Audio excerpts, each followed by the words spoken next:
السلام عليكم ورحمة الله وبركاته. إن الحمد لله نحمده ونستعينه ونستغفره ونعوذ بالله من شرور أنفسنا ومن سيئات أعمالنا. من يهده الله فلا مضل له ومن يضلل فلا هادي له وأشهد أن لا إله إلا الله وحده لا شريك له وأشهد أن محمدا عبده ورسوله. أما بعد فإن خير الحديث كتاب الله وخير الهدي هدي محمد صلى الله عليه وسلم وشر الأمور محدثاتها وكل محدثة بدعة وكل بدعة ضلالة وكل ضلالة في النار. محترم حاضرین، سامعین و سامعات، ناظرین و ناظرات، کتاب الطہارہ کے اس درس میں ہم آپ تمام حضرات کا خیر مقدم کرتے ہیں اور اللہ سبحانہ و تعالی سے یہ دعا کرتے ہیں کہ وہ ہم سب کے مل بیٹھنے کو قبول فرمائے، علم دین، علم نافع سیکھنے، اس کے مطابق عمل کرنے، اس کی دعوت عام کرنے اور اس راستے میں آنے والی مصیبتوں کے اوپر اللہ سبحانہ و تعالی ہم سب کو صبر کرنے کی توفیق نصیب فرمائے۔ محترم حاضرین، کل سے ہم لوگ ایک نئے باب کی ابتدا کر چکے ہیں۔ مصنف رحمۃ اللہ علیہ کہتے ہیں باب الاستنجاء و آداب التخلی، استنجا اور خلوت میں جانے یا خلوت اختیار کرنے کے سلسلے میں بیان۔ استنجا قضاء حاجت کو تخلی بھی کہا جاتا ہے اور یہ خلا سے مشتق ہے، اس لیے کہ انسان اس وقت اپنے آپ کو تنہائی میں لے جانا یہ پسند کرتا ہے قضاء حاجت کے وقت، اور وہ ضروری بھی ہے۔ تو اس سلسلے میں کیا آداب ہیں جو شریعت نے ہمارے اور آپ کے لیے متعین کیے ہیں؟ حضرت سلمان رضی اللہ تعالی عنہ کی روایت اس سے پہلے گزر چکی ہے کہ ایک یہودی نے آ کر کے آپ سے کہا تھا کہ علمکم نبیکم کل شیء، تمہارے نبی نے تم کو ہر چیز سکھائی ہے، حتی القراءہ، یہاں تک کہ آداب، استنجا کے آداب اور قضاء حاجت کے آداب بھی؟ تو کہا نعم علمنا نبینا کل شیء، میرے رسول جناب محمد رسول اللہ صلی اللہ علیہ وسلم نے ہمیں ہر چیز کا ادب دیا ہے، حتی القراءہ، یہاں تک کہ قضاء حاجت کا بھی۔ اور انہوں نے اس طرح سے 3 پتھر سے کم اور اسی طرح ہڈی سے، گوبر سے، کوئلے سے استنجا کرنے سے اللہ کے نبی صلی اللہ علیہ وسلم نے منع کیا ہے۔ یہ حدیث انشاءاللہ آپ کے سامنے آئے گی۔ تو یہاں سے استنجا کے اور قضاء حاجت کے کیا آداب ہیں، انشاءاللہ اس کو ہم لوگ پڑھنے کی کوشش کریں گے۔ اور اس کا ذکر پہلے کیا اس وجہ سے کہ وضو سے قبل انسان چاہتا ہے کہ وہ ان چیزوں سے فارغ ہو جائے۔ نماز پڑھنے سے پہلے وضو کرتا ہے اور وضو سے قبل وہ چاہتا ہے کہ ان چیزوں سے فارغ ہو جائے، اور ہونا بھی چاہیے، کیونکہ اللہ کے نبی صلی اللہ علیہ وسلم نے فرمایا کہ اس شخص کی نماز نہیں جو ان اخبثین کو، یعنی ان 2 ضرورتوں کو، چھوٹی ضرورت ہو یا بڑی ضرورت ہو، ان کو روک کر کے نماز ادا کرتا ہے۔ کیونکہ اگر وہ روکے ہوا ہے ان ضرورتوں کو اور نماز ادا کر رہا ہے تو ظاہر سی بات ہے اس کا دماغ نماز میں نہیں لگے گا، دھیان اس کا ادھر نہیں رہے گا۔ اسی وجہ سے اللہ کے نبی صلی اللہ علیہ وسلم نے ان دونوں چیزوں کو، یعنی پیشاب روک کر کے اور اسی طرح سے حاجت کو روک کر کے نماز ادا کرنے سے منع فرمایا۔ کہا پہلے اپنی یہ ضرورتیں پوری کر لو اور اس کے بعد آ کر کے نماز پڑھو۔ تو اسی ترتیب سے مصنف رحمۃ اللہ علیہ نے اس باب کو قائم کیا ہے، اور محدثین نے بھی حدیثوں کو جو جمع کیا ہے اور ابواب قائم کیے ہیں تو اس کے اندر بھی یہی ترتیب انہوں نے رکھی ہے۔ استنجا کا کیا معنی ہے؟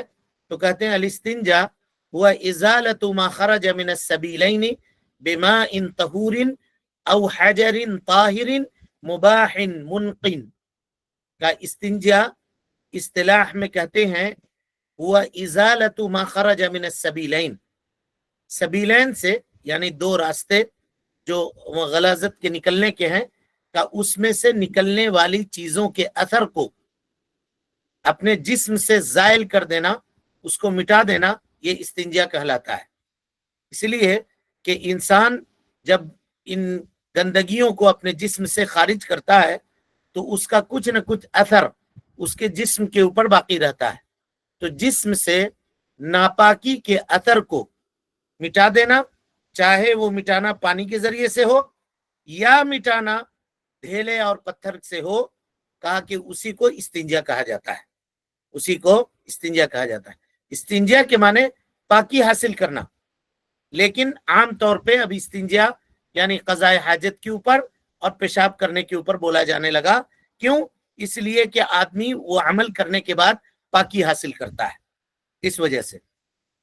اور کچھ چیزیں ہوتی ہیں کہ جب کثرت سے استعمال ہوتی ہیں تو اس کا نام وہ پڑ جاتا ہے. جیسے عربی زبان کے اندر غائط، غائط کا لغوی معنی اگر آپ دیکھیں گے تو لغوی معنی ہے زمین کا وہ حصہ جو نشیبی علاقے میں ہو اور نرم ہو.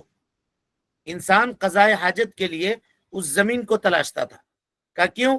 اس لیے کہ اگر زمین سخت ہے اور وہاں پہ اگر قضاء اپنی ضرورت پوری کرے گا تو ہو سکتا ہے کہ استنجا وغیرہ کے چھینٹے، پیشاب کے چھینٹے اس کے پاؤں پہ پڑے، اس کے جسم پہ پڑے. تو نرم زمین. اب دھیرے دھیرے نرم زمین کا اطلاق حاجت کے اوپر ہونے لگا. سمجھ رہے ہیں؟ مذنت کو مئنت کی جگہ کے اوپر رکھا گیا. اور اس کا کیا معنی ہے جب نواقض وضو ہم پڑھائیں گے تو وہاں پہ اس کی وضاحت آپ کے سامنے انشاءاللہ کریں گے. ابھی اس کو بتلانا یہ قبل از وقت ہوگا. اسی طرح سے استنجا کہتے ہیں کہ قضاء حاجت کے بعد اس مقام کو صاف کرنا، اس کو پاک و صاف کرنا، یہ استنجا کہلاتا ہے. مصنف نے کہا بماء طہور، یعنی یہ لوگ جو پانی کو 3 قسموں میں تقسیم کرتے ہیں، اس سے پہلے ہم بتا چکے، طہور، طاہر اور نجس، ہے نا. تو یہ کہہ رہے ہیں کہ استنجا کرنے کے لیے پانی کا طہور ہونا یعنی پاک ہونا یہ صحیح ہو، پاک ہونا ضروری ہے. حالانکہ آپ پڑھ چکے ہیں اس سے قبل کہ استنجا کے لیے اگر پانی طاہر بھی نہیں ہے، پانی طاہر بھی نہیں ہے، تب بھی اس سے استنجا کیا جا سکتا ہے، تب بھی اس سے استنجا کیا جا سکتا ہے.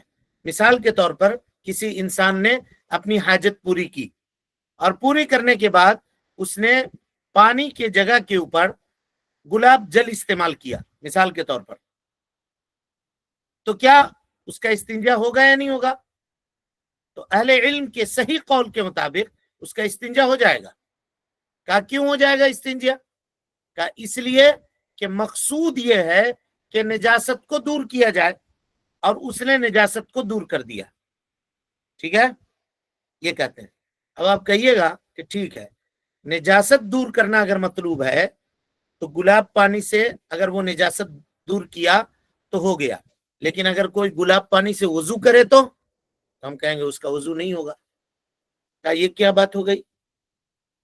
وہاں کہہ رہے ہیں کہ نجاست دور کرے تو ہو جائے گا اور یہاں کہہ رہے ہیں کہ نہیں ہوگا. کیوں ایسا ہوگا؟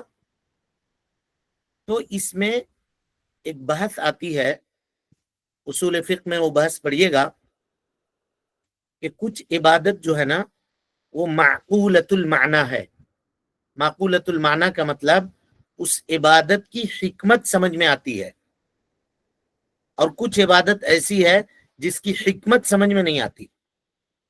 اب حکمت سمجھ میں نہیں آتی تو اس کے اوپر قیاس نہیں کر سکتے، پہلی بات. اور دوسری بات یہ ہے کہ اس کے لیے نیت شرط ہوگا.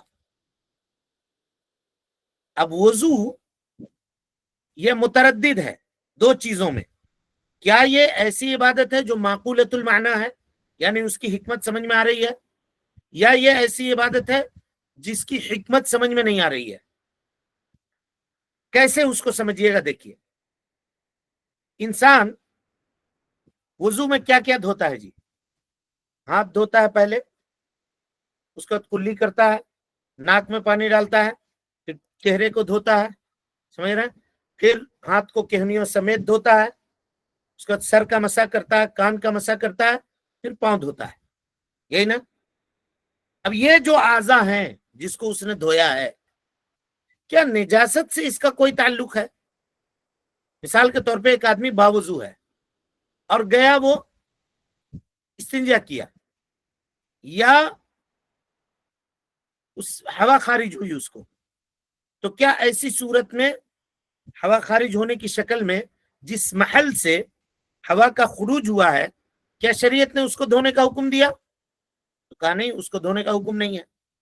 کہا پھر یہ ہاتھ اور اسی طرح سے پاؤں یا چہرہ یا سر کے مسح کرنے کا حکم کیوں دیا؟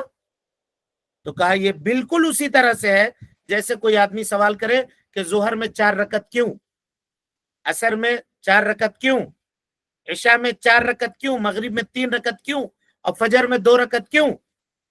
کہیے گا کہ یہ اللہ تعالی کی طرف سے نافذ کیا ہوا ہے۔ تو کہا اللہ نے ایسی حکم دیا، اس کی حکمت ہمیں سمجھ میں نہیں آتی۔ اب جب حکمت نہیں سمجھ میں آ رہی ہے تو اس کے لیے نیت شرط ہے اور اس کے لیے پانی کا ہونا یہ شرط ہے، لیکن استنجا کرنے کے بعد اس مقام کو دھونے کا جو حکم دیا گیا وہ کیوں دیا گیا؟ وہ حکمت سمجھ میں آتی ہے نہیں آتی ہے؟ کہا بالکل آتی ہے۔ کہا کہ جب انسان اپنے سے غلاظت کو دور کرتا ہے تو ایسی صورت میں اس جگہ کے اوپر، اس مقام کے اوپر غلاظت کا کچھ نہ کچھ حصہ باقی ہوتا ہے، اور اس حصے کو زائل کرنا، اس کو دور کرنے کے لیے استنجا کا حکم دیا گیا۔ اور جب وہ چیز زائل ہو گئی، چاہے کسی بھی چیز سے ہو، چاہے پتھر سے ہو یا آج کل کے زمانے میں ٹیشو چلتا ہے، یا کوئی کپڑے سے کوئی آدمی دور کرے تو اس سے دور کرے تب بھی وہ ہو سکتا ہے۔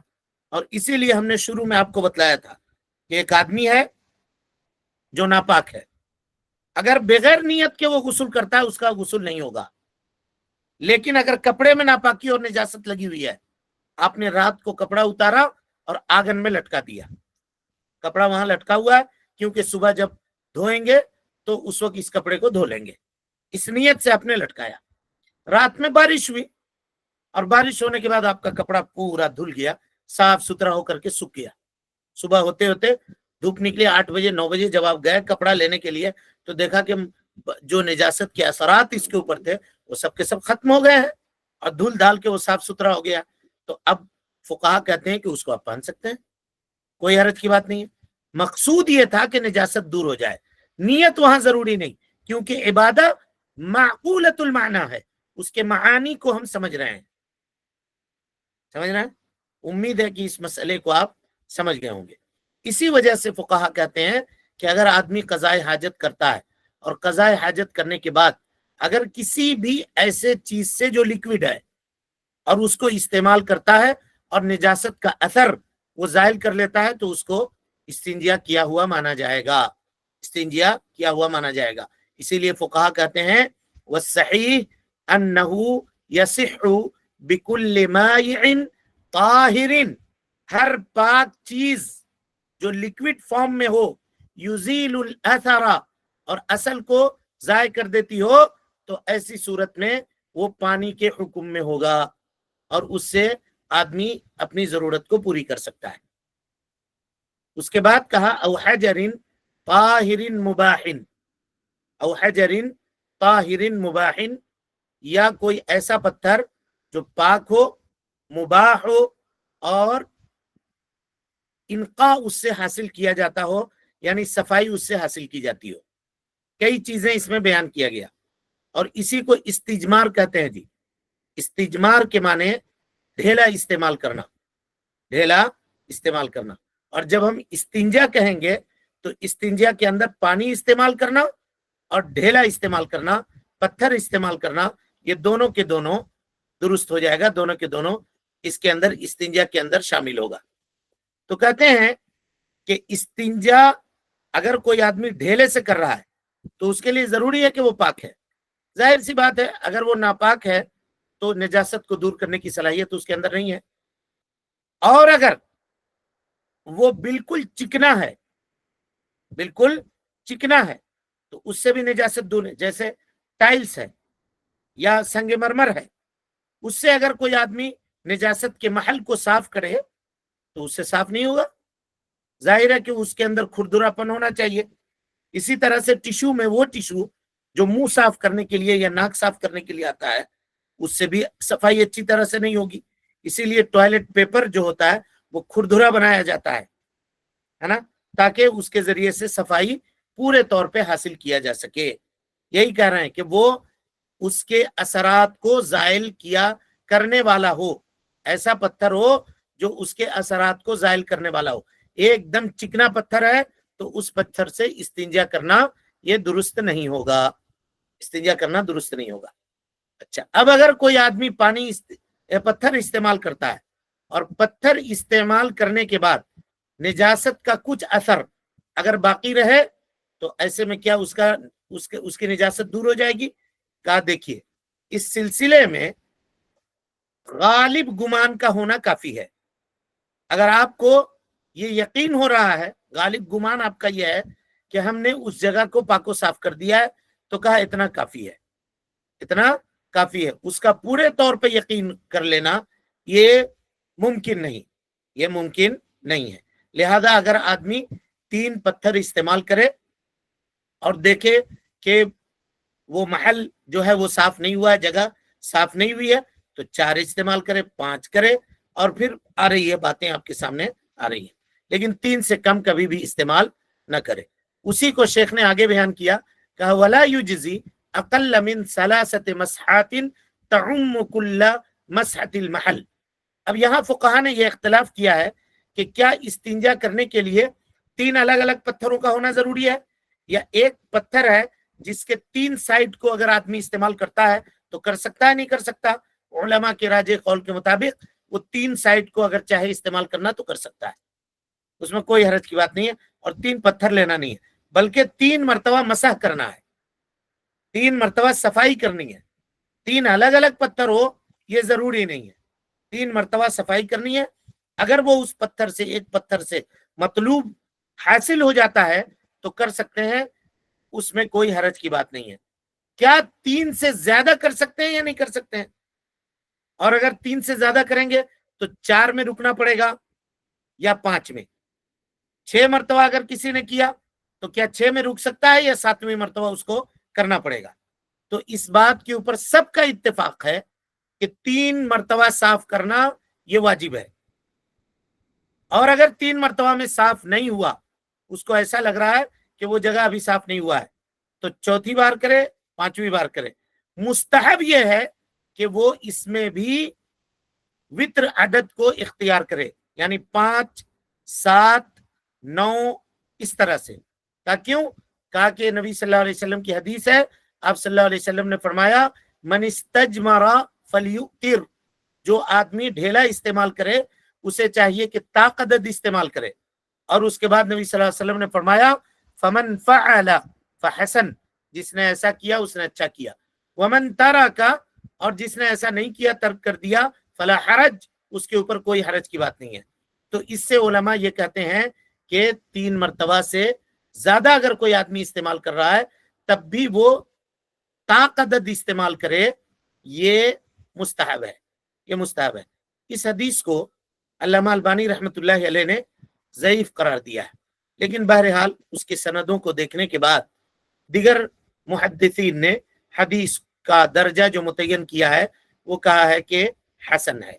اسی وجہ سے علماء کہتے ہیں کہ اگر 3 مرتبہ تو کمپلسری ہے، 3 سے کم اگر کرے گا تو اس کی طہارت نہیں ہوگی، 3 سے زیادہ اگر کرے تو مستحب ہے کہ وہ تاقدد کرے، یعنی 5، 7 اس طرح سے۔ اسی طرح سے کہتے ہیں کہ پاکیزگی حاصل ہو جائے گی پانی کے ذریعے سے بھی، اور اگر کوئی آدمی پتھر استعمال کرتا ہے اور اس جگہ کو پورے طور پہ صاف ستھرا کر دیتا ہے تو ایسی صورت میں بھی حاصل ہو جائے گی۔ اور اس سلسلے میں اگر اس کو ظن ہو گیا، گمان ہو گیا کہ جگہ صاف ہو گئی، تو اتنا کافی ہے، اتنا کافی ہے۔ اچھا، اب فقہا کا اس سلسلے میں اختلاف ہے کہ کون سی چیز بہتر ہے، پانی کا استعمال یا پتھر کا استعمال یا دونوں کا استعمال؟ تو کہتے ہیں اس کے 4 درجات ہیں، غور سے اس کو سمجھیے، 4 احوال ہیں۔ پہلی حالت یہ ہے کہ آدمی پہلے پتھر استعمال کرے، اس کے بعد پانی استعمال کرے، ہے نا؟ تو پانی اور پتھر دونوں کو ایک ساتھ جمع کر دے تو یہ سب سے بہتر ہے، سب سے بہتر ہے۔ یعنی پہلے پتھر یوز کرے اس کے بعد پانی، اور آج کل اگر پتھر نہیں ہے تو ٹیشو استعمال کرے، پہلے ٹیشو استعمال کرے اس کے بعد پانی استعمال کرے، تاکہ یہ سب سے